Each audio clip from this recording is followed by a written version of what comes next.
She walked into the bank slowly, carrying nothing but age, dignity, and a quiet request that no one expected to matter.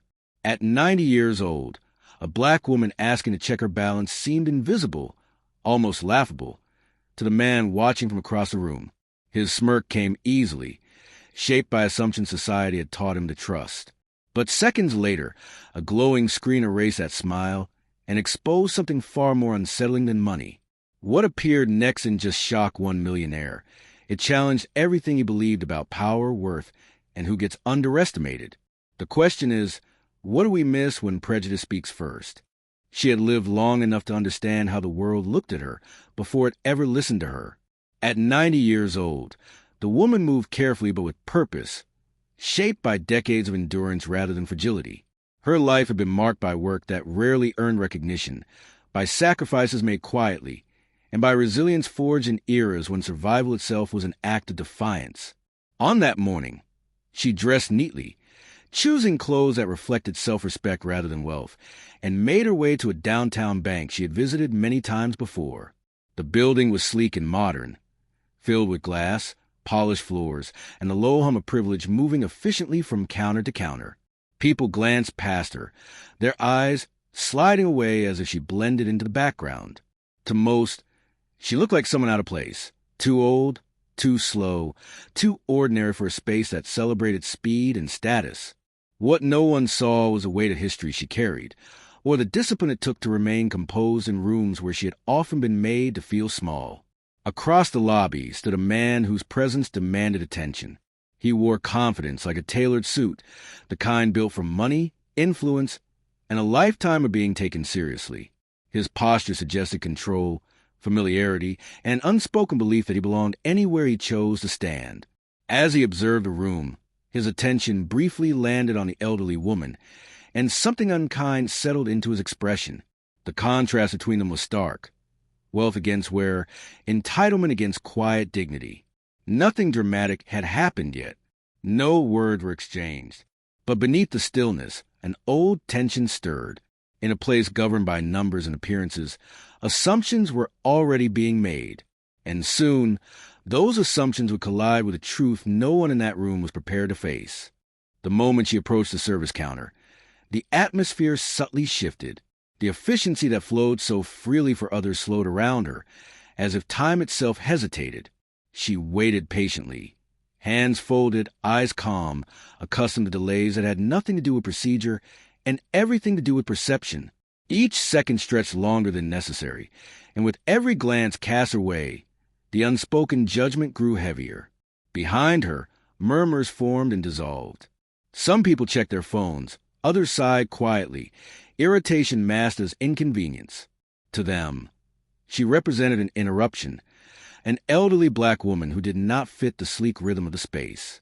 No one considered where she had been before arriving there, or what it had taken for her to walk through those doors with dignity intact. Years of exclusion had taught her to stand firm in moments like this, even when the weight of being underestimated pressed against her chest. Across the room, the wealthy man watched with increasing interest. What began as mild amusement slowly hardened into certainty. He had spent his life reading rooms, measuring worth through surface cues, clothes, posture, speed, confidence. In his world, money announced itself loudly. It did not arrive quietly, leaning on a cane, or wait its turn without complaint. His assumptions felt justified, reinforced by a society that had long rewarded people who looked like him for believing them. As the woman finally reached the terminal, the pause that followed felt deliberate. The screen flickered, reflecting faintly in her eyes as she leaned closer. A staff member nearby hesitated, offering assistance that carried more doubt than concern. The woman remained composed, her expression unchanged, as if she had endured far worse moments than this. She had lived through eras when being unseen was safer than being noticed, and when survival depended on silence as much as strength. The tension in the room thickened. The man shifted his stance, his interest sharpened by expectation rather than empathy. He anticipated a familiar outcome, confusion, a small balance, perhaps embarrassment. He had seen this story before, or at least believed he had.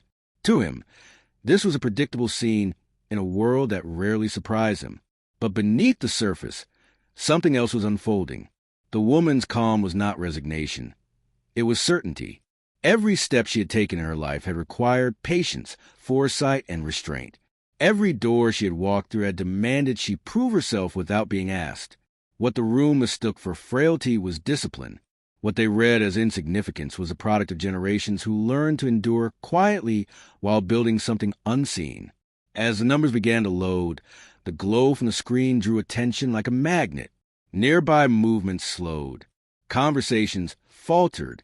The man leaned forward slightly, curiosity overtaking his confidence.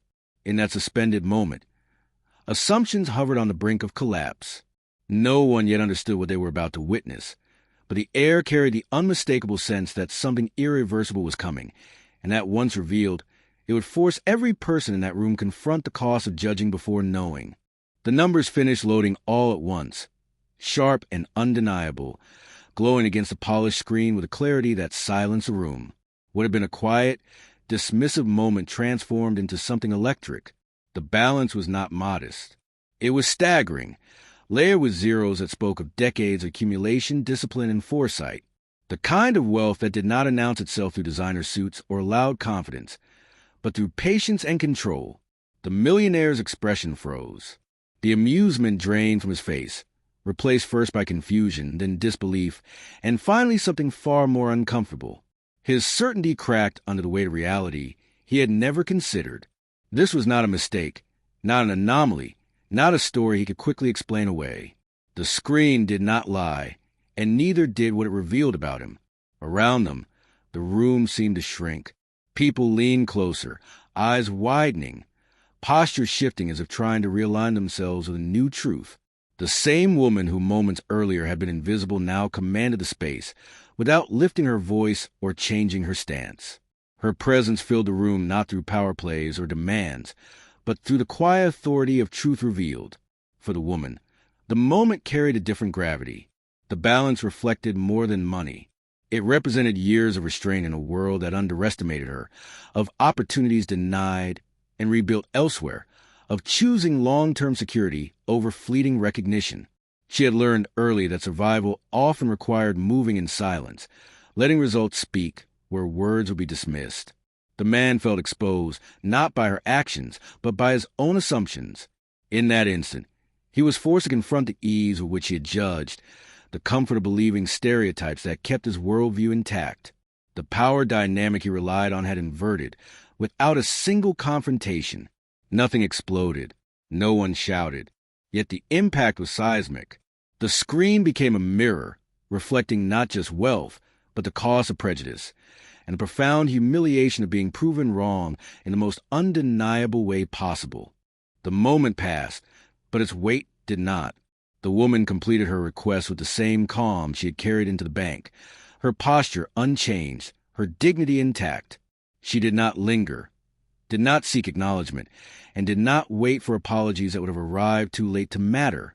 She had spent a lifetime learning that validation from others was unreliable, especially in spaces that were never designed with her in mind. As she moved toward the exit, the room slowly returned to motion, though nothing felt the same. People avoided eye contact, some out of embarrassment, others out of quiet reflection. The millionaire remained still, confronted by a realization he could not buy his way out of. The discomfort he felt was not about money. It was about being forced to see how easily he had reduced a human being to an assumption. For perhaps the first time, his confidence no longer felt like strength. It felt fragile. Outside those walls, the woman's life continued as it always had. Her wealth would not erase the years of being underestimated, nor would it undo the moments when doors closed before she could speak, but affirmed something far more enduring. That worth is not granted by appearance, age, or the approval of others. It is built quietly, often in defiance of a system that expects certain people to fail. This was never just a story about a bank balance. It was about how prejudice blinds us to truth, how power often mistakes visibility for value, and how easily society overlooks those who have learned to survive without recognition. The real shock was not what appeared on the screen. It was how wrong everyone had been before it did. How many stories like this unfold every day, unseen and unchallenged? And how often do we mistake silence for insignificance, simply because it is more comfortable than questioning our own assumptions.